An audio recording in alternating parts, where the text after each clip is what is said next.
Oke, jadi teman-teman di sini perkenalkan nama aku Rehan dan akan jelasin tentang bab ataupun laporan di Dita dan Vera.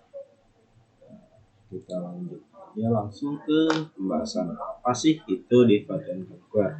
Nah, divide and conquer ini ibaratnya kayak kita memecah bagian yang besar-besar terus dibagi kecil-kecil, ibaratnya kayak ya ini terinspirasi dari kolonialisme ataupun ya penjajahan gitu kan. Bangsa-bangsa besar dipecah-pecah jadi kecil, maksudnya dipecah menjadi ekspedisi kecil, terus mencari wilayah baru, dikuasai, jadikan satu di negara tersebut. Simpelnya kayak gitu. Nah, pada saat ini kita dipakai ataupun algoritma itu diterapin di divide and conquer. Nah, ini kan algoritma dengan memecah masalah menjadi bagian-bagian kecil yang lebih mudah untuk diselesaikan dan dengan menggabungkan solusinya. Nah, umumnya ini pakai fungsi rekursif yang udah dijelasin modul sebelumnya. Nah, selanjutnya apa sih ataupun ada beberapa tahap dalam divide and conquer, yaitu kita divide ataupun itu membagi, terus kita conquer itu menyelesaikan permasalahannya dengan bagian kecil itu, terus kita menyatukan dari solusi itu. Nah, lanjut aja nih. Ibaratnya di sini kan ada penjelasan ataupun kayak list besar gitu. Itu kita bagi dua, jadi bagi dua terus sampai ya, kayak bilangannya itu yang paling kecil ataupun itu indeksnya sendiri gitu. Habis itu kita menyusun ataupun solve di sini yang menyelesaikan, terus menjatuhkan kembali misalkan ini min atau max yang kita cari, dan ya kurang lebih seperti itu. Terus selanjutnya masuk ke percobaan. Kita next saja. Nah, percobaan pertama kita diminta untuk terdapat kasus, yaitu terdapat array A yang berukuran n elemen dan sudah berisi nilai integer dalam keadaan tidak terurut. Nah, kita disuruh untuk mencari nilai maksimum dari array tersebut. Nah, itu gunakan di sini adalah algoritma ataupun metode brute force. Nah, ini udah ada kode yang saya buat dan juga ini adalah outputnya. Nah, sini kita akan bahas programnya terlebih dahulu. Nah, contoh penggunaannya di sini kan terdapat array A yang berukuran n elemen yang sudah berisi nilai integer tidak terurut di sini ya. Udah ini A. Terus kita buat ibaratnya fungsi, yaitu nilai maksimum, karena kita disuruh untuk mencari nilai maksimum. Terus kita tentukan n sama dengan ln a untuk menentukan panjang indeks ataupun panjang dari list dari a-nya. Nah, kalau kita membuat di sini base case-nya terlebih dahulu, ataupun bukan base case, lebih ke buat stop gitu. Nah, selanjutnya kalau kita nemuin elemen pertama, ini dimasukin ke A ataupun ke N. Nah, misalkan di sini max value sama dengan A indeks ke 1 ataupun indeks pertama. Ya, ini 0 kan indeks pertama. Nah, lalu kita melakukan perulangan dengan cara dibandingkan satu per satu. Nah, contohnya if A, I lebih besar dari max value, maka max value ini dibalik gitu. Terus diulang sampai semua ini selesai dan hasilnya adalah ya di sini ada contoh indeksnya, ada nilai 9. Ini kita bisa lanjut ke percobaan kedua. Nah, di percobaan kedua kita dapat kasus yaitu terdapat array A yang berukuran n elemen dan sudah berisi nilai integer dalam keadaan tidak terurut. Yang bedanya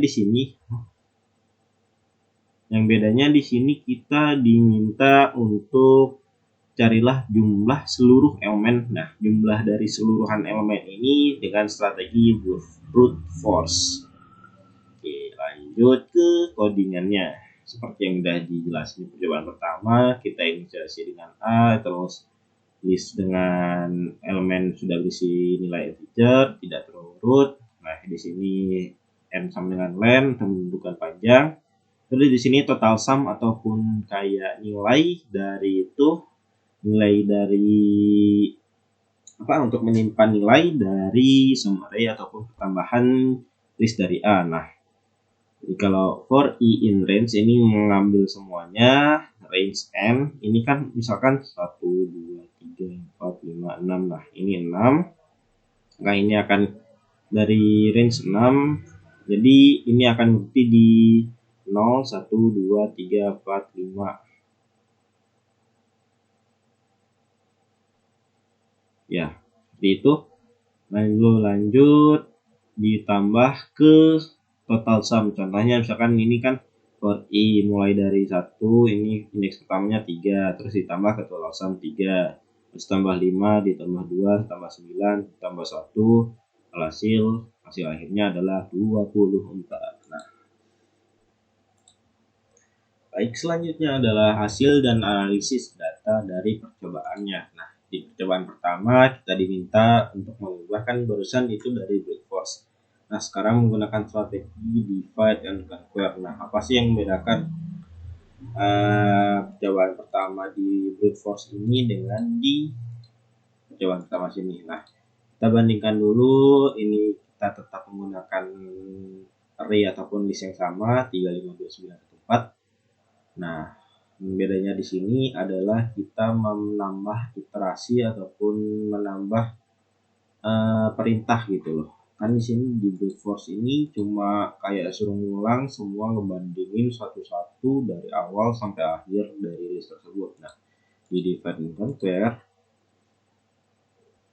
ini itu dibagi jadi 2 ya, seperti yang ada di pohon rekursif ini ya. Misalkan dari 0,5 kita bandingin, terus dibagi cari nilai maksimumnya, if left sama dengan right, terus dipindah return a jadi left. Kan ini ya, kita menginisiasi nilai tengah terlebih dahulu, kanan tambah kiri dibagi 2, terus kita panggil fungsi rekursif. Ini kalau udah misalkan ketemu ataupun misalkan dari max strike ini tambah 1 biar tidak midnya itu biar misalkan itu lebih besar ataupun lebih kecil gitu kan. Kan ini jadi dipisah menjadi satu-satu, misalkan 3, 5, 2, 9, 1, 4. Terus kita mencari nih, kita bandingin 3 sama 5 besaran mana nih? Oh, ternyata 5. Terus 9 sama 1 besaran mana? Oh, ternyata 9. Terus cari 5 sama 2, kan ini ada 2 nih. Cari, oh besaran masih 5. 5 sama 9, oh besaran 9. Makanya diambil ini jadi di sini fungsi rekursif. Min maksimum minute ini kan jadi beda nih, dari left right ini leftnya berubah jadi mid, rightnya tetap, leftnya tetap, midnya dikurangi gitu. Ya, hasilnya sama aja 9, cuma beda dari nilai iterasi dari kodenya tersebut. Nah, selanjutnya di percobaan kedua sama, kita diminta untuk mengubah algoritma dari brute force menjadi strategi divide and conquer. Nah, sebenarnya sama aja, cuman yang bedain ini kan barusan cuma diminta untuk mencari nilai yang terbesar nih, max left sama max right. Kita pakai fungsi max di sini untuk membandingkan yang bagian yang kiri ini lebih besar yang mana, max right yang mana gitu kan. 3, 5, 2, 9, 1, 4 ini bagi satu-satu, terus dibandingin satu-satu juga dengan fungsi max. Nah, selanjutnya di percobaan kedua kita diminta untuk menambah ataupun ibaratnya ditambahkan gitu dari semua array ataupun listnya. Nah, sum left sama sum right ini ditambahin 1, 1, 3, terus tambah 5, tambah 2, tambah 9, tambah 1, tambah 4. Ibaratnya kan ini kayak fungsi rekursif nih, udah dipecah-pecah jadi bagian kecil, terus sum array jadi dapat listnya, dapat 3, dapat nilai 3, 5, 2, 9, 1, 4. Terus ditambah 1, 1, 3 tambah 5, 8, 8 tambah 2, 10, 9 tambah 1, 10, 10 tambah 10 jadi 20, 20 ditambah 4 jadi 24. Mungkin lanjut ke kesimpulannya. Nah, kesimpulan dari metode divide and conquer ini jadi strategi algoritmik ataupun metode algoritma yang dimana ini ciri khasnya itu ngepecahin permasalahan dari yang besar banget diubah jadi dipecahin dari satu per satu gitu, jadi kecil-kecil, dibagi dua, jadi bagian sampai bagian kecil. Nah, di situ kita men-solve gimana dari permasalahan yang pengen dibahas ataupun pengen dimuat. Contohnya kayak di kasus sebelumnya kita pengen nambahin dari array-nya, ataupun dari kasus sebelumnya juga itu kita pengen cari nilai yang terbesar. Nah itu habis di solve dijadikan satu, di compare, dibandingkan, dan hasilnya ya metode ini sangat efektif dalam mengurangi kompleksitas masalah dan mempercepat proses penyelesaian masalah yang besar. Oh, kenapa kok bisa jadi lebih cepat? Karena kita gak perlu untuk membandingin semua data yang misalkan kita kan di sini cuma punya, contohnya nih, punya ada 6 data nih. Kalau misalkan kita punya 1000 data ataupun kayak 2000, kan kita bisa saja customer itu selalu menambahkan. Alhasil sistem ini harus ngecek satu-satu gitu. Kalau misalkan pakai strategi brute force ini kan bandingin satu-satu nilainya. Jadi nilai pertama cocok apa enggak, nilai kedua cocok apa enggak, sampai 1000 kan itu kelamaan ya. Nah, di sini metode divide and conquer ini menampilkan atau menawarkan solusi untuk mempercepat penyelesaian dengan cara gak usah cari yang apa ya masalahnya ya, gak perlu dibandingin semua, kita perlu yang pokok nilai yang kita cari itu apa, bagi dua sampai yang terkecil, itu yang dapat udah diambil gitu kan. Jadi misalkan dari 1000 jadi 500, 250, terus bagian kecil kan itu lebih cepat daripada dibandingkan harus 1 ke 2, 1 ke 3, 1 ke 4. Itu kan iterasinya jauh lebih lama. Nah, baik, selanjutnya adalah tugas mandiri di divide and conquer.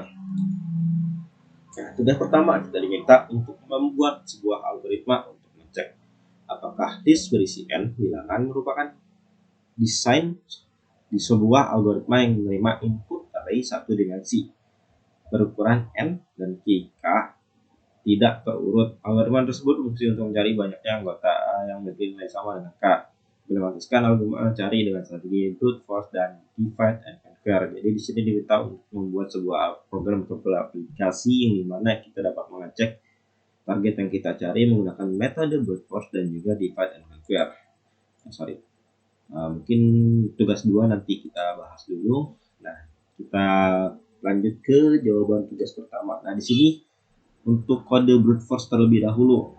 Gimana sih caranya? Nah, kita kan diminta ini gak ada di soal ini, gak diminta kita gak ada terdapat list ini. Jadi ya kita contohkan aja ini 1 2 3 4 ini seperti ini, dan kayaknya adalah salah satu. K ini ibaratin kayak target kita lah gitu kan.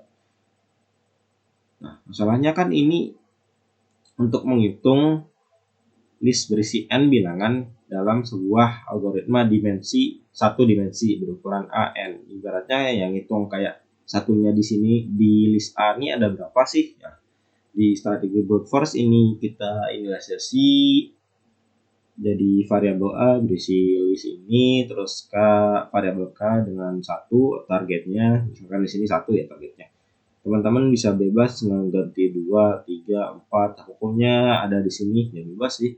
Kalau gak ada yang di sini ya berarti gak akan ketemu gitu. Nah, selanjutnya kita bahas fungsi dari cari brute force-nya. Kita inisiasi variabel count sama dengan 0 untuk menyimpan nilainya, terus kita lakukan perulangan.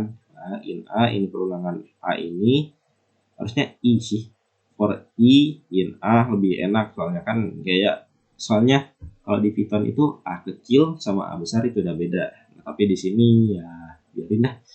Selanjutnya kita lakukan perulangan, terus kita if apakah setiap nilai dari sini, nilai dari perulangan dari A ini sama dengan nilai dari K. Kalau sama, ini nilai dari count yang kita tampung ini ditambah 1. Terus ngulang ke semuanya, hasilnya adalah ya coba 1 kan di sini. Terus ditambah nih count K 1, terus kita melakukan perulangan if A sama dengan K, sama nih 1 terus tambah 1, jadi countnya 1. Terus ngulang, hasil di sini adalah 1 2 3, hasilnya adalah 3. Nah, ini ya hasil hitungan 0 main array A, terus kembalikan nilai hitung sebagai hasil. Nah, ini return count sebagai hasil di sini yang sama dengan K. Ini bakal ngambil variabel dari 1, terus cari brute force ini manggil fungsi dari A, K. Selanjutnya adalah tugas 1 dari divide and conquer. Wah, kayaknya cukup rumit nih tugas di sini. Nah, selanjutnya adalah 2 sama aja kayak 27 kan listnya sama, 28 targetnya kita sama, ini tetap 1. Terus apa sih yang ngebedain, kan sama aja gitu ya. Beda kalau outputnya emang sama karena kita mencari permasalahan yang sama tapi dengan cara yang berbeda gitu. Nah, kita cari dengan cara divide and conquer, kita menganalisasi listnya dulu, terus kita cari targetnya, terus kita awal dan akhir ataupun nilai awalan terus akhir. If awal bisa dari akhir maka return 0 untuk memberhentikan dari fungsi rekursif ini. Terus ini ibaratnya base rekursif. Terus jumlah pertama kan ini ditambahin ini sebagai ada namanya kayak tampungan lah gitu. If awal sama dengan akhir itu 1, if awal sama dengan k else 0, ini berfungsi sebagai ini. Jika awal sama akhir kembalikan 0, ini berfungsi untuk sebagai base lah gitu. Terus kita menentukan nilai tengah dengan cara kita awal terus akhir dibagi 2 untuk menentukan nilai tengahnya. Di situ manggil fungsi rekursif. Terus di sini kan jumlah pertama, jumlah kedua untuk menghitung dari 1 karena di sini yang dicari kan cuma angka 1. Jadi ya sama aja k 0, min 1 karena ini len. Terus ya range kan berhentinya di sebelumnya gitu kan. Nah, hitung indeks, terus hitung jumlah pertama, hitung jumlah kedua, terus mengembalikan jumlah pertama dan jumlah kedua, hasil sampai fungsi dari awal sama dengan 0, nah akhir sama dengan n-1 biar ketemunya. Selanjutnya, oke, jawaban dari tugas 2 ya. Tugas kedua ini kita disuruh ngapain sih? Di tugas kedua ini kita disuruh untuk membuat sebuah algoritma untuk cari bilangan terbesar dari sebuah list. Nah, kita diberikan untuk lakukanlah bandingan bilangan terbesar list 1.n-1 dengan list n untuk mendapatkan bilangan terbesar dari list 1.1 n-1. Lakukan dengan cara yang sama secara rekursif. Nah, terus periksalah apakah pencarian ini bisa dilakukan secara rekursif, yaitu memiliki base case, dan juga recursive case. Apakah dengan menerapkan recursive case berkali-kali ini bisa menuju base case-nya. Nah, selanjutnya di nomor poin kedua ini desain dan implementasikan implementasikan cari terbesar list untuk mencari bilangan terbesar listnya. Terus kita disuruh ataupun diperintahkan untuk membuat pohon rekursifnya untuk eksekusi cari terbesar listnya. Terus kita diminta tahapan eksekusinya dari pohon rekursifnya. Lanjut ke tugas 2. Oke, sebelumnya kan kita disuruh menentukan apakah bisa dengan cara menggunakan recursive case itu, ataupun menentukan base case-nya dulu deh. Nah, base case-nya di sini kan ibaratnya ini nih. Ketika hanya ada satu elemen dalam list, itu adalah kasus dasar base element. Nah, bilangan terbesar dari satu elemen itu sendiri, ibaratnya ini, hitung list makanya kalau if len list ini sama berarti itu 1, maka ini akan stop di sini base case-nya jika hanya memiliki satu elemen base case-nya di sini ya. Nah, untuk recursive case-nya ini ngebandingin bilangan terbesar dari sublist dengan elemen terakhirnya. Jadi ini ngebandingin semuanya. Nah, selanjutnya kita implementasikan algoritmanya seperti ini. List contohnya 1, 2, 3, 4, 5, 1. Ini kita soal. Oh, ini bukan, ini contoh sendiri yang sebuat ya. Terus list angka kita panggil dan print, cari terbesar list angka, terus fungsinya di sini. Jikalau panjang list sama dengan 1, maka akan menghasilkan list itu hanya memiliki satu elemen. Nah, kayak ini nih, cari terbesar 1, oke, nilainya 1, terus bandingin 1, 2, ternyata 2, terus bandingin 3. Nah, kayak gitu dah. Nah, max so far kita cari yang terbesar, ini fungsi rekursifnya. Terus dibalikin lagi max, cari yang terbesar, ini bandingin lagi return max so far list min 1, membandingin nilai sebelumnya. Nah, untuk penjelasan dari fungsi rekursifnya kan ini dari rekursif yang pertama deh, kita ambil dari list angka. List angka kan dipanggil nih dari list nih sini, list angka, misalkan list if len list angka sama dengan Ini jika misalnya ke satu elemen kan berarti ini di skip. Ini udah misalkan nih masih terdapat beberapa elemen 1, 2, 3, 4, 5, 6 masih dapat 6 elemen. Nah, maka dilanjutkan ke recursive case-nya. Max so far, cari terbesar list, ini panggil recursive lagi. Tapi ini min satunya. Panggil lagi jadi 1, ini satunya hilang, 5-nya hilang, 2, 3, 4 hilang, 3-nya hilang. Oke, jadi terbesar kan ini jadi tinggal 1 nih, sisa 1. Tinggal sisa 1 terus dapetin nih. Nah, base case-nya jadi 1 terus dipanggil lagi. Disangka oke, yang sini kan tadi udah ada fungsinya, kita masukin lagi. Dibandingin dengan fungsi max ini. Oh, max 1,2 bandingin nih. Indeks pertama dengan indeks keduanya nih besaran mana? Oh, 2. Terus di recursive lagi, diulang lagi, cari nilai terbesar yaitu 5. Mungkin sekian yang bisa saya sampaikan. Saya kembalikan ke teman saya, Randi. Terima kasih. Baiklah, selanjutnya ini adalah materi knapsack. Pertama-tama izinkanlah saya memperkenalkan diri terlebih dahulu. Perkenalkan, nama saya Randi Putranto dengan NIM 1060. Di sini saya akan melanjutkan dari pemaparan subbab algo knapsack. Knapsack. Next. Jadi apa sih itu knapsack? Masalah knapsack atau ransel adalah sebuah masalah optimisasi yang sering ditemui dalam ilmu komputer dan matematika. Konsepnya mirip dengan situasi di mana kamu memiliki ransel dengan kapasitas tertentu dan ada objek-objek dengan bobot dan nilai tertentu. Tujuannya itu memilih kombinasi objek yang sedemikian rupa hingga bobot totalnya tidak melebihi kapasitas ransel namun nilai totalnya maksimal.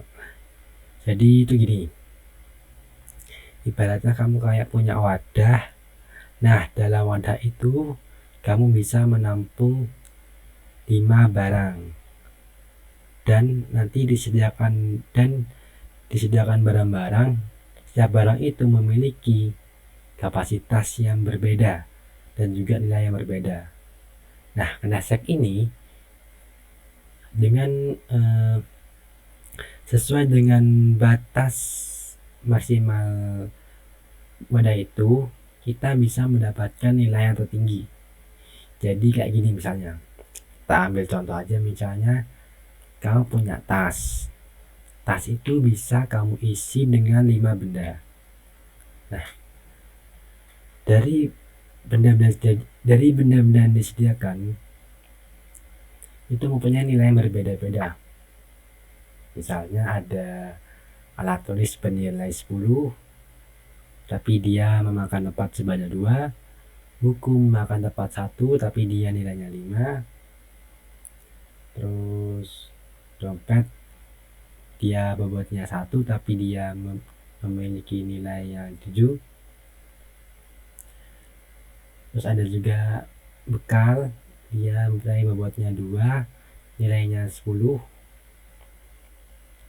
Nah, dari keempat barang tadi akan dipilih barang yang nilainya tinggi tapi bisa muat dalam wadah itu.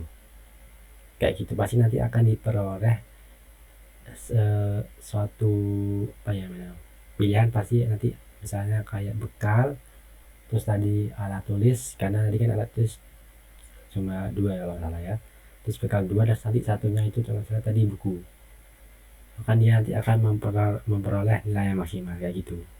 Jadi menyesuaikan bobotnya dengan memaksimalkan nilainya kayak gitu. Itulah knapsack.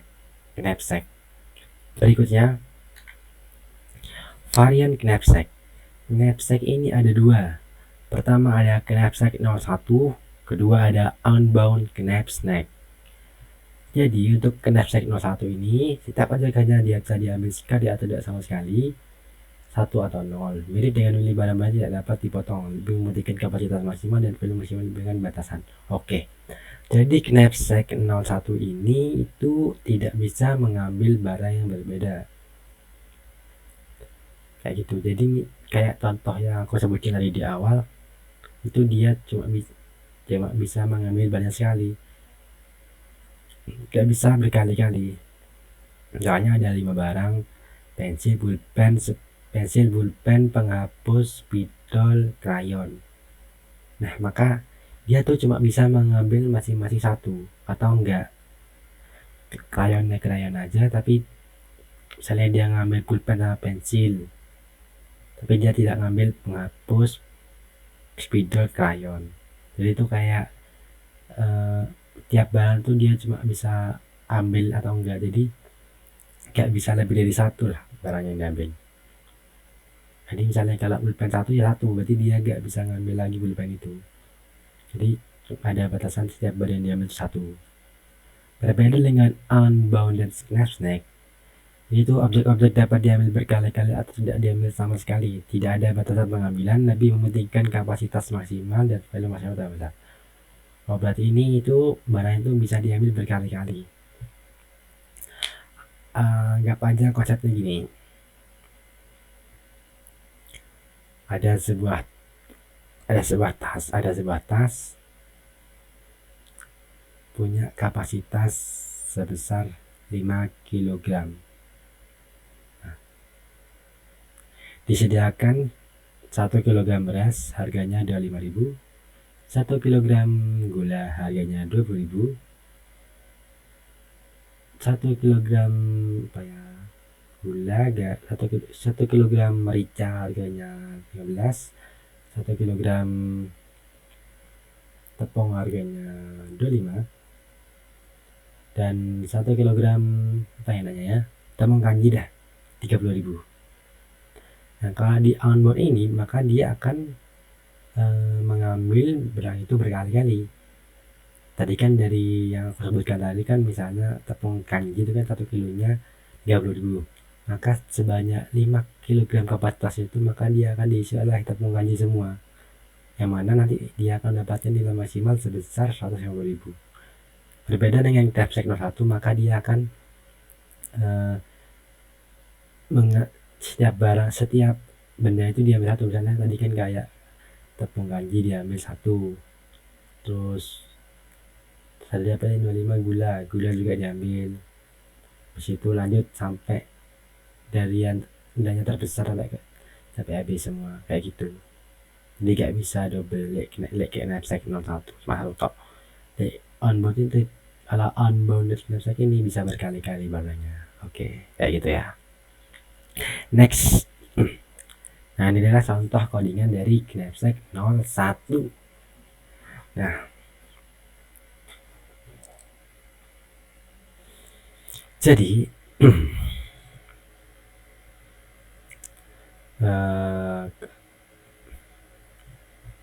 itu adalah outputnya ya. Nilai maksimal dari pemilihan barang 13, barang dipilih itu ABD. Bener sih. Jadi misalnya oke.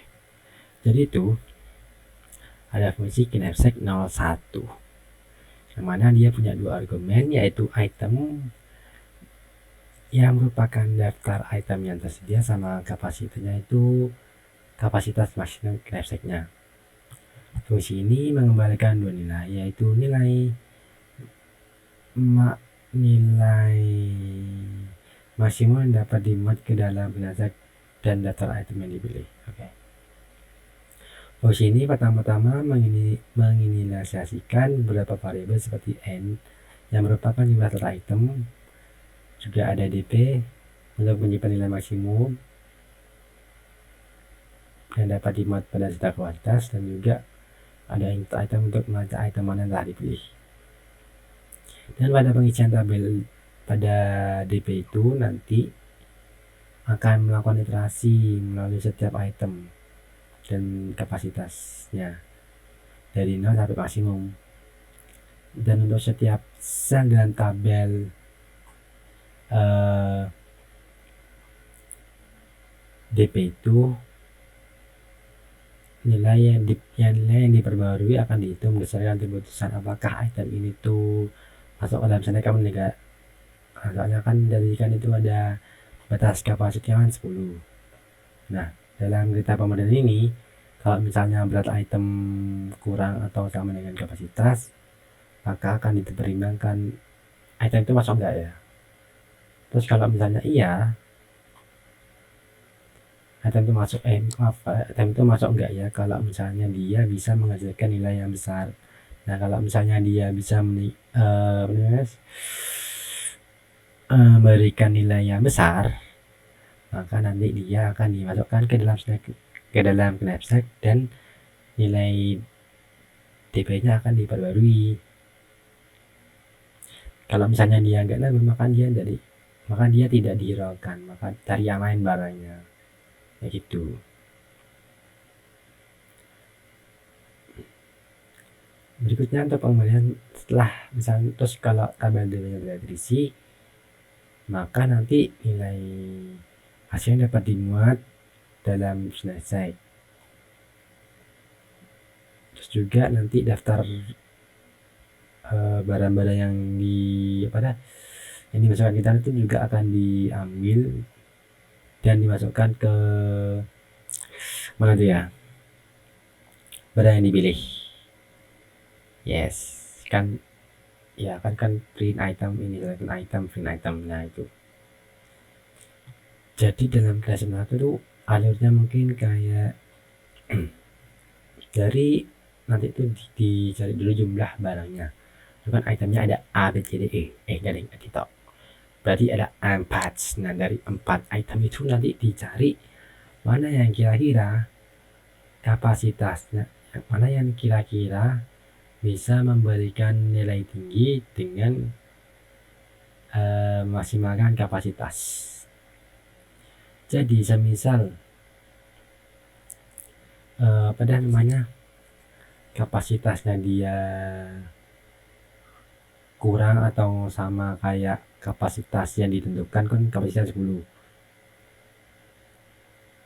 nanti barangnya itu akan dipertimbangkan masuk enggak ini ke dalam knapsack ini, karena dia juga mempertimbangkan value atau nilainya, karena kan konsepnya knapsack ini kan memaksimalkan kapasitas yang dengan memaksimalkan nilai juga. Ya kan, kapasitas dinaikkan mendapatkan nilai tertinggi. Nah kan kayak gitu. Jadi intinya gitulah untuk knapsack 01. Dan ini knapsack 01 ini kan juga dijelaskan kalau setiap barang itu cuma bisa dipilih sekali, makanya kan barang dipilih cuma A, B, D. Kan bisa juga dia memilih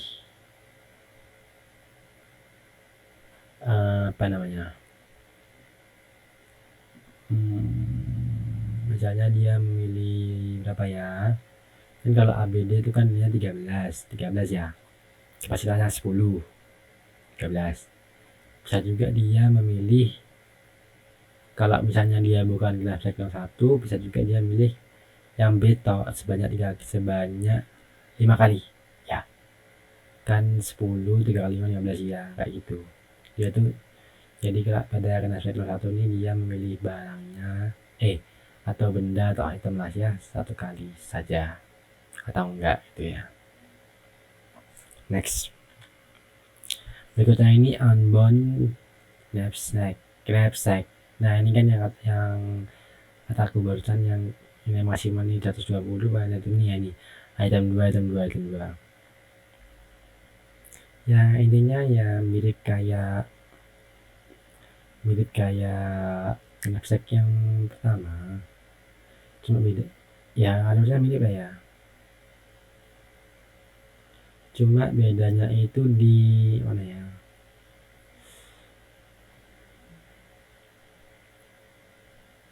di bagian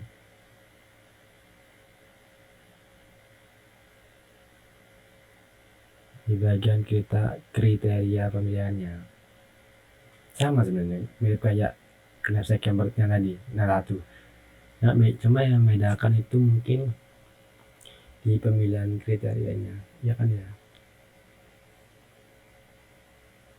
Ini kira-kira nama dia apa ya namanya ya? Hmm,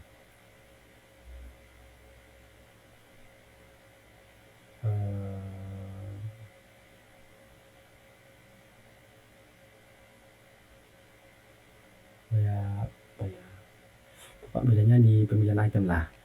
Kan kalau knapsack yang 01 itu kan setiap badannya cuma bisa diambil sebanyak satu kali saja. Diambil atau enggak, ya udah. Tapi kalau di Unbound Knapsack ini dia bisa mengambil badannya sebanyak-banyaknya. Itu kayak gitu doang sih bedanya sebenarnya. Jadi mungkin yang bedakan coba lihat.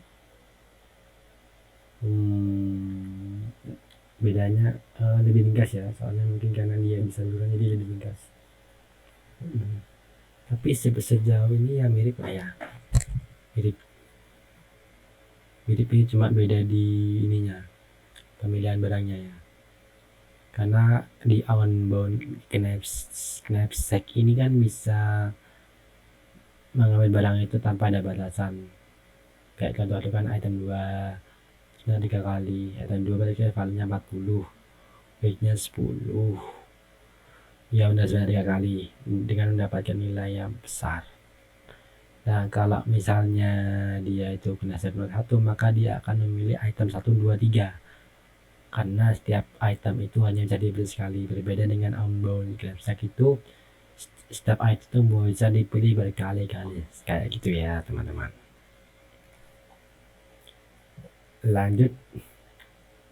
Nah jadi perbandingannya ini mungkin Knapsack 1 memiliki batasan kepada kapasitas dasar dengan item, gimana dapatnya dapat dibelah sekali atau tidak sama sekali. Solusi umum menggunakan pendekatan dan masalah dinamis dengan tabel DP menyimpan nilai optimum untuk setiap masalah.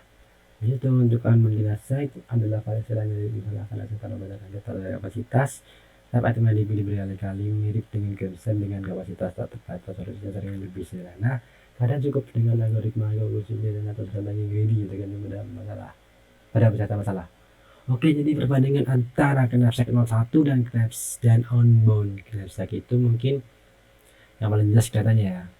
Kalau dari segi kode, yang Unbound itu lebih pendek, bisa dilihatnya mana ya. Nah ini kan lebih pendek, soalnya kan dia boleh adanya tuh berkali-kali, berbanding kayak Knapsack 01, tiap badannya tuh bolehnya sekali doang. Itu sih mungkin kalau perbandingan antara Knapsack 01 sama Unbound. Kalau Knapsack 01 itu setiap item hanya bisa diambil sekali atau enggak. Tapi kalau ada Unbound Knapsack itu tiap badannya bisa berkali-kali diambil gitu. Ya intinya gitulah ya. Next, nah ini ada tugas mandiri. Ini suruh buat contoh lain dari Knapsack selanjutnya di atas. Nah, kita nih apa nih ya? Knapsack hadiah aja ya, hadiah telur. Jadi pada buku ini menerima 4 argumen, yaitu daftar peserta, yaitu habis itu ada nilai yang merupakan nilainya peserta, dia total merupakan hadiah yang tersedia, dan membatas nilai merupakan nilai minimum dari nilai minimum yang dibutuhkan untuk memenuhi satu syarat hadiah. Nah dalam kursus itu mengembalikan jumlah maksimum hadiah yang dapat diberikan dan daftar peserta yang dipilih untuk penerima hadiah.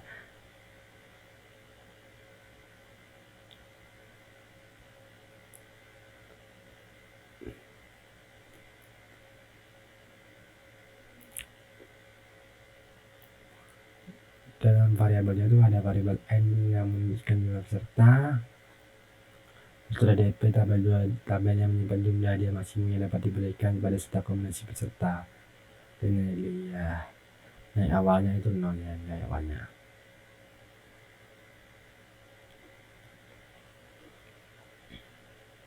Lalu pada tabel DP-nya itu dalam bersarang hampir beserta peserta yang sudah benar mungkin.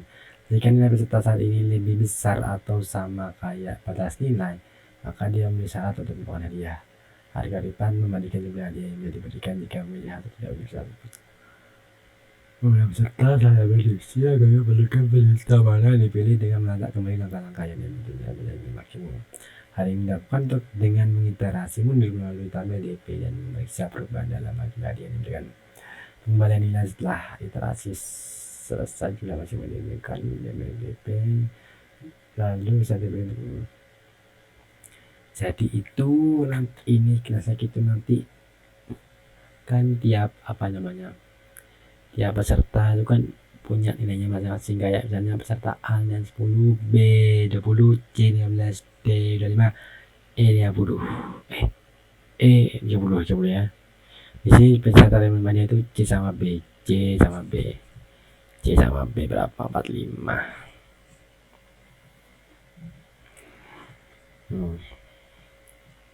Hadiah totalnya itu 50. Oke. Batas nilainya itu 15. A, B, C, D. 19. Oke. Nah, di sini kelihatan kalau kenapa kok C terpilih, kan dia nilainya 15. Ya kan ya. Maka dia memenuhi syarat dari hadiah dari batas nilai itu. Terus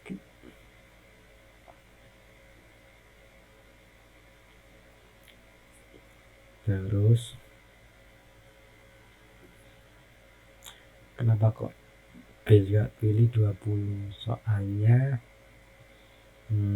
gimana ya,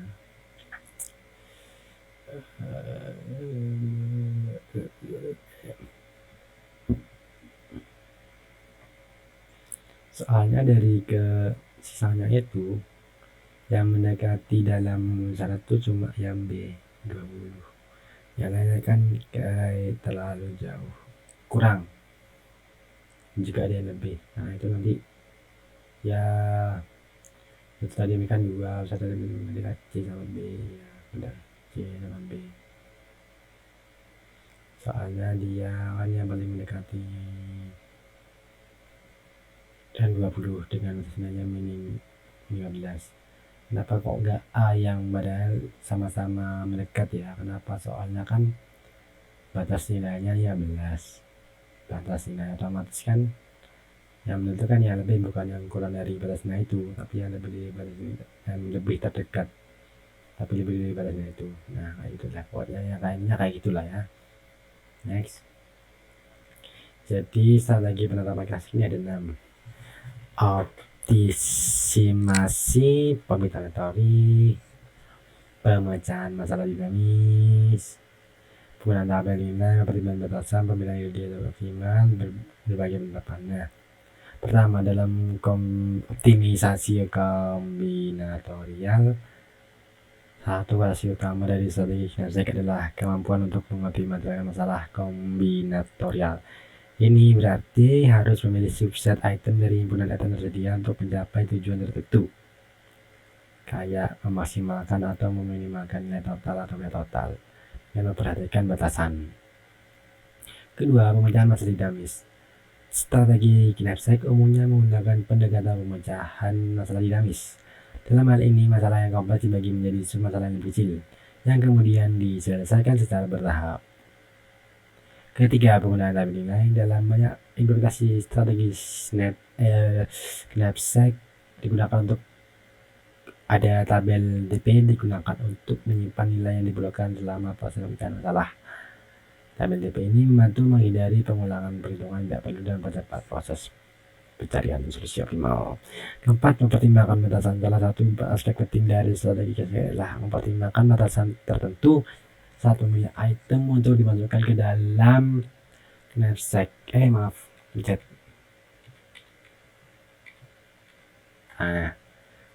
Lanjut lagi, mempertimbangkan masalah tertentu saat memilih item untuk dimasukkan ke dalam Knapsack. Batasan ini berupa kapasitas maksimum Knapsack atau jumlah item yang dapat dipilih.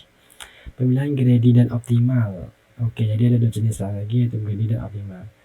Strategi greedy ini memilih item berdasarkan aturan sederhana, yang mana kayaknya misalnya memilih item dengan nilai terbesar atau nilai kecil tanpa mempertimbangkan berbagai masalah. Nah, kalau optimal itu memastikan bahwa solusi yang ditemukan itu solusi yang memberikan nilai maksimal atau minimal sesuai dengan tujuan yang ditetapkan. Dan nanti berbagai penerapan misalnya kayak penjadwalan, manajemen daya, pengemasan, karena dan lain-lain, karena fleksibel dan dapat diadaptasi ke berbagai konteks masalah. Terakhir, kesimpulan. Jadi agar Snapseek adalah algoritma optimalisasi yang fleksibel dan dapat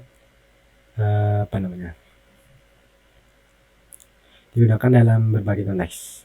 Dengan pendekatan mudah masalah diambil, algoritma ini memiliki subset item dari himpunan yang tersedia untuk memaksimalkan atau meminimalkan suatu nilai tertentu, seperti nilai total atau berat total, dengan mempertimbangkan batasan kapasitas dengan berbagai variasinya, seperti Knapsack 01 dan Knapsack on-board. Algoritma ini menangani batasan dan memberikan solusi optimal pada atau suboptimal tergantung pada strategi yang digunakan, kayak greedy atau dinamis.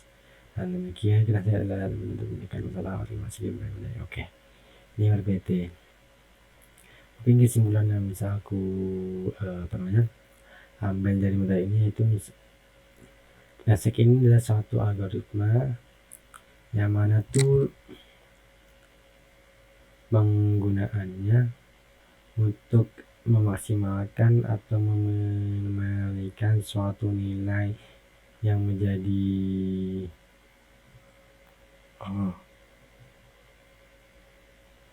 target dengan memanfaatkan tempat atau wadah yang seadanya. Jadi misalnya kapasitas 10, jadi sesuai dengan kapasitas yang ada dia bisa memaksimalkan nilai yang ada atau meminimalkan nilai yang ada. Sekian dari saya. Selanjutnya akan lanjut oleh teman saya. Wassalamualaikum warahmatullahi wabarakatuh. Assalamualaikum warahmatullahi wabarakatuh. Perkenalkan, nama saya Muhammad Dinasti Ramadan dengan NIM 232410101073. Di sini saya akan menjelaskan materi yang terakhir, yaitu minimum spanning tree. Apa itu minimum spanning tree? Nah, minimum spanning tree atau MST adalah graf yang terhubung dan memuat semua titik pada graf tanpa sirkuit atau tidak berarah, dengan memiliki bobot paling minimum dari semua sisi. Sederhananya, MST merupakan sebuah himpunan garis-garis dengan bobot minimum yang membentuk suatu graf tidak berarah atau tidak memiliki sirkuit. Nah, di algoritma minimum spanning tree sendiri itu terbagi menjadi dua, yaitu ada algoritma prim dan juga algoritma Kruskal. Nah, di sini untuk yang pertama adalah algoritma prim. Algoritma prim merupakan algoritma yang digunakan untuk mencari nilai bobot minimum dari suatu graf yang saling terhubung. Nah, maksudnya gimana? Nah, dapat kita lihat contohnya pada gambar di bawah ini ya. Ini contoh graf. Ya, ini contoh graf. Nah, pada gambar yang pertama ini merupakan sebuah graf yang sudah terbentuk dari beberapa titik. Nah, pada algoritma prim ini, algoritma prim itu mencari sebuah nilai yang terkecil dari suatu graf. Nah, misalnya di sini ya, untuk menentukan titik grafnya itu terserah ya, terserah mau dimulai dari mana. Misalnya pada gambar ini kita dimulai dari titik D ini ya, titiknya kan warna hijau. Nah, kemudian pada algoritma prim itu dia akan mengecek semua titik yang terhubung pada titik D ini. Nah, sehingga pada algoritma prim ini itu akan mengecek satu persatu titik mana yang terhubung dengan D ini. Sehingga jika digambarkan itu seperti gambar ini ya. Jadi yang pertama itu akan mengecek D ke A, D ke B, D ke E, dan D ke F. Nah, setelah itu dia akan mengecek nilai minimum, nilai yang paling kecil atau nilai paling minimum itu yang mana? Nah, di sini terdapat ada angka 5 ya, D ke A yaitu 5. Nah, sehingga pada gambar selanjutnya itu dia akan menuju ke DA ini dengan nilai bobot yaitu 5. Nah, kemudian D ini akan tetap apa ya? Tetap mencari bobot yang paling kecil di antara 4 yang terhubung dengan titik D tadi. Nah, setelah itu di sini dia ternyata menemukan titik bobot dengan 6 ini ya, yaitu titik D ke F. Dia bobotnya adalah 6. Nah, D ke E itu bobotnya 15. Nah, kan tidak mungkin, bobotnya kan besar di sini, sehingga dia akan mengambil bobot yang paling minimum. Nah, setelah itu pada gambar selanjutnya, nah di sini kan sudah ada nih ya titik DA dan DF. Nah, kemudian titik A ini akan mencari lagi nilai minimum, nilai yang paling kecil. Nah, karena di sini hanya satu yang terhubung dengan titik A, maka yaitu A ke B dengan bobot 7. Sehingga di sini titik A ke B itu akan yang dipilih oleh algoritma prim ini. Nah, untuk yang DF tadi ini, nah dia kan sudah dengan memiliki bobot yang 6, kemudian di sini untuk titik F itu memiliki cabang lagi, yaitu dengan F ke E ya, dan juga F ke G. Nah, setelah itu dia akan membandingkan nilai minimum yang paling kecil yang mana. Nah, kita bisa lihat ke gambar selanjutnya. Setelah di sini A, B itu sudah disambungkan tadi ya, sudah terpilih. Nah, di sini kan tadi kan F itu kan F ke E kan ada 8 dan F ke G 11. Nah, kenapa kok yang 8 ini tidak diambil? Karena di sini pada titik B itu ada BC dan BE. Nah, dia akan mencari bobot minimumnya yang mana. Nah, sehingga di sini kan terpilih adalah B ke E itu adalah 7. Sehingga jika eh, FE tadi itu terhubung, maka eh, BE otomatis tidak bisa diambil nilainya.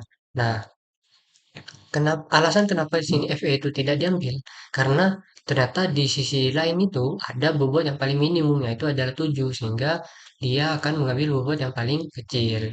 Nah, jika FE ini disambungkan dengan BE, maka itu akan membentuk sebuah sirkuit. Nah, maka dari itu adalah larangan yang tidak bisa eh, digunakan pada suatu graf.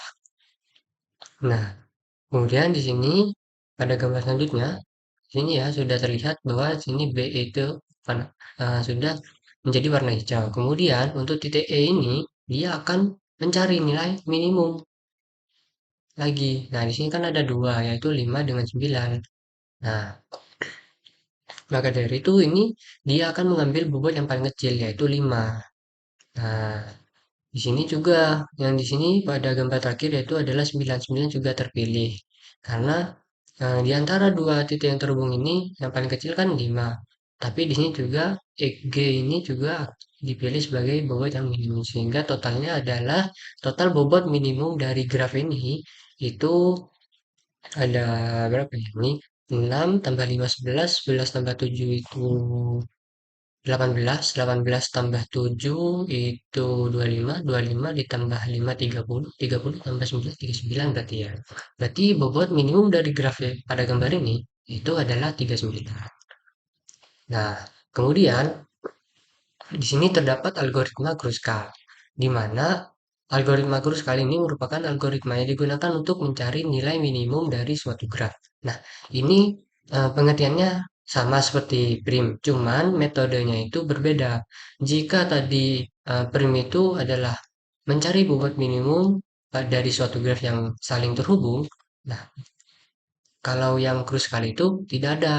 Nah, sehingga di sini grafnya kita memakai gambar yang sama ya.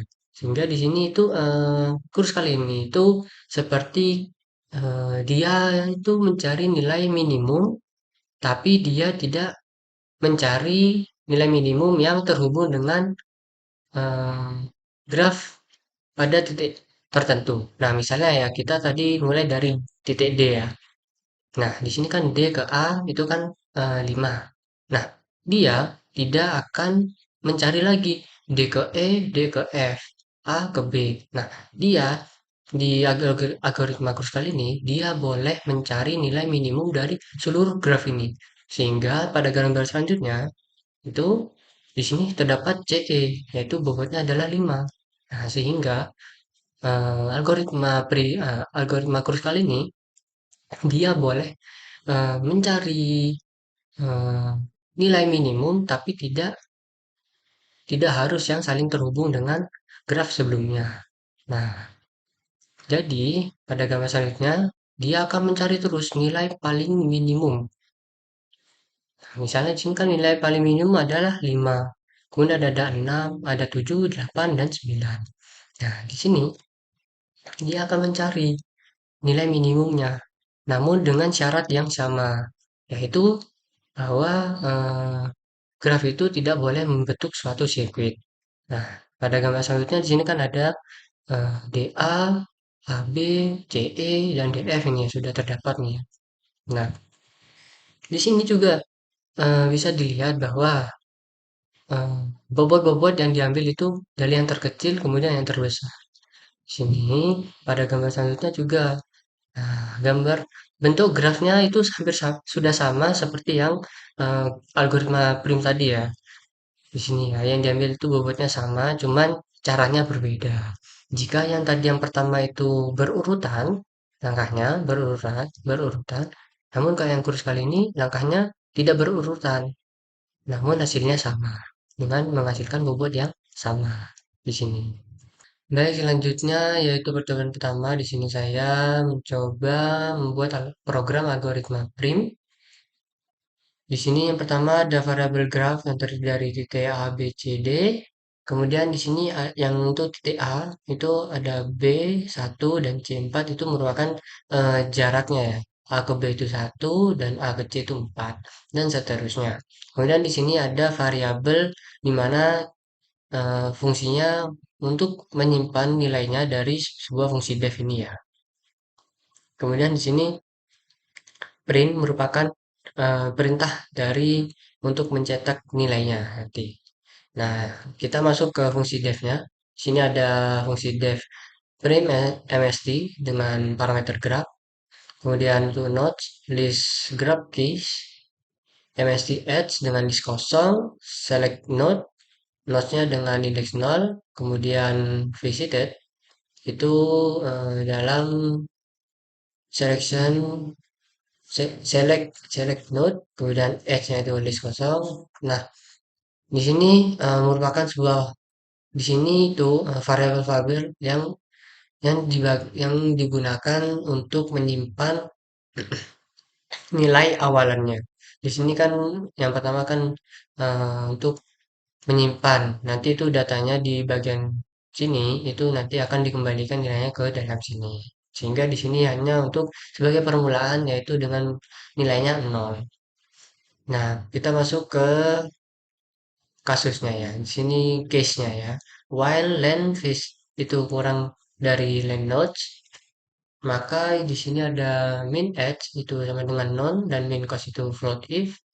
Kemudian for current node in visit for neighbor cost in graph, current node item, if neighbor not in visit and cost kurang dari min cost, kemudian min cost sama dengan cost, min edge sama dengan current mode neighbor cost. Di sini pada case di dalam sini sebenarnya saya masih kurang paham tentang algoritma untuk menghitung suatu graf ya. Sehingga di sini saya masih belum bisa menjelaskan secara detailnya dan ini juga saya masih belum terlalu paham cara kerja dari program ini.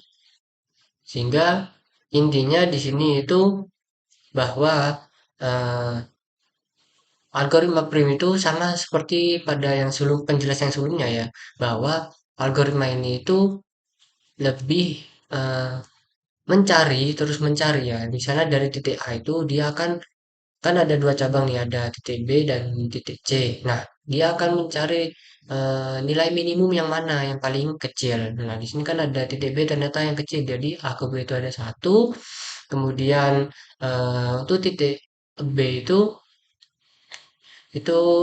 adalah B ke kan di sini kan A ke kan di titik A itu kan ada percabangan adalah titik B dan titik C itu jaraknya 1 dan 4. Nah, untuk titik B, nah itu kan B ke A itu jaraknya 1 sama seperti tadi ya. Kemudian B ke C itu jaraknya 2. Nah, B ke D itu jaraknya 5. Nah, di sini intinya itu bahwa setiap titik dia akan mencari nilai minimum, namun dia akan mencari nilai minimumnya dari titik yang saling terhubung. Misalnya A ke B itu kan 1.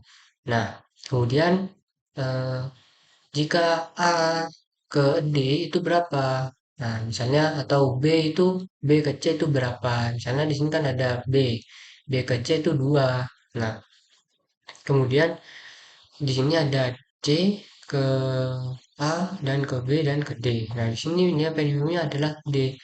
Sehingga secara singkatnya itu secara sederhananya itu adalah A ke B itu adalah 1, B ke C itu adalah 2, C ke D adalah 1. Nah, di sini juga intinya bahwa setiap titik ini tidak boleh saling terhubung. Dalam artinya tidak boleh membentuk sebuah sirkuit gitu ya. Sehingga di dalam algoritma ini dia akan mencari nilai minimum dari suatu graf, namun mencarinya itu dari titik yang saling terhubung. Misalnya A ke B, kemudian B itu nyabangnya kemana, kemudian dia akan mencari lagi kemana nilai minimumnya itu. Kemudian di sini ada algoritma Kruskal. Ini untuk algoritmanya ini cukup rumit dan saya juga masih belum memahami cara kerja dari algoritmanya itu sendiri. Namun untuk secara logikanya itu sama seperti yang sebelumnya. Jika tadi yang algoritma prim itu mencari nilai minimum dari titik yang saling terhubung, namun kalian kruskal itu boleh mencari titik minimum yang nilai minimum, namun boleh mencarinya bebas, boleh secara acak. Nah, di sini kan dengan memiliki hasil output dengan jarak A ke B itu adalah 1, C ke D itu adalah 1, dan B ke C itu adalah 2. Nah, di sini dia kan eh, jika tadi yang prim itu membentuk suatu graf, ya, suatu graf, kemudian yang krusial ini juga dengan graf yang sama, dengan jarak yang sama, namun dia akan mencari nilai minimum yang paling minimum. Jadi di sini kan ada A ke B itu adalah 1, kemudian eh, tadi B ke C adalah 2. Nah, dia tidak akan diambil, dia akan mencari dulu nilai minimum yang lainnya. Di sini ada C ke D itu adalah 1 dan D ke C itu adalah 1. Nah, di sini kan sama, C ke D itu kan 1, sehingga di sini dia akan diambil A ke B 1 dan juga C ke D itu ada 1. Nah, kemudian mana lagi dia akan mencari lagi dari awal nilai minimum yang selain 1. Nah, ternyata ada 2, yaitu B ke C adalah 2. Begitu, kurang lebih begitu cara gampangnya eh, sebuah algoritma itu berjalan. Sehingga dapat disimpulkan bahwa algoritma prim itu diharuskan untuk mencari nilai minimum dari suatu graf yang saling terhubung. Tetapi nilai yang dicari adalah nilai yang terhubung dengan sisi sebelumnya. Untuk yang algoritma Kruskal digunakan untuk mencari nilai minimum dari suatu graf, tetapi tidak diharuskan untuk mencari dari sisi yang saling terhubung. Sederhananya, algoritma ini mencari nilai minimum dari sisi graf mana saja yang bernilai paling kecil. Nah, sehingga sederhananya, ya, secara singkat keseluruhannya untuk yang prim itu mencari nilai minimum dari suatu graf dengan sisi yang saling terhubung, dan yang kruskal boleh mencari nilai minimum dan boleh mencari dari mana saja, graf mana saja, tidak harus dari sisi yang saling terhubung. Baik, kurang lebihnya mohon maaf dari kami. Sekian, wassalamualaikum warahmatullahi wabarakatuh.